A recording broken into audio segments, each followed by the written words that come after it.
டக்குன்னு ஒரு 10 நிமிஷத்தில் நம்ம சன்னா ரெடி பண்ணிடலாங்க. இதுக்கு வந்து குக்கரில் நம்ம சன்னாவை போட்டுட்டு ஒரு கிளாஸ் தண்ணி உப்பு போட்டு குக்கரை வந்து மூடி அடுப்பில் வச்சிடலாம். சைடில் பார்த்திங்கன்னா பெரிய வெங்காயம் ஒரு 3, பெரிய தக்காளியாக ஒரு 2, 10 பச்சை மிளகா, ஒரு துண்டு இஞ்சி, ஒரு 10 பல்லு பூண்டு வந்து ரெடி பண்ணி வச்சுக்கலாம்.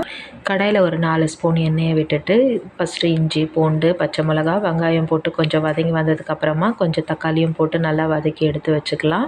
நல்லா வதங்கி வந்ததுக்கப்புறமா கொஞ்சமாக மஞ்சத்தூள், காரத்துக்கு இன்னும் ஒரு ஸ்பூன் தனி மிளகாத்தூள் போட்டு நல்லா வதக்கி எடுத்ததுக்கு கொஞ்சம் நல்லா வதங்கினதுக்கப்புறமா ஒரு பத்தை வந்து தேங்காய் போட்டுக்கலாம். நிறைய தேங்காய் போட்டால் குருமா மாதிரி ஆகிடும். சன்னா வந்து கொஞ்சம் ஒரு ஸ்பூன் ஆட் பண்ணிக்கலாம். இது வந்து குழம்பு திக்னஸ்க்காக நான் ஆட் பண்ணுறேன். வேணுன்றவங்க ஆட் பண்ணலாம், இல்லைனா வேண்டாம்.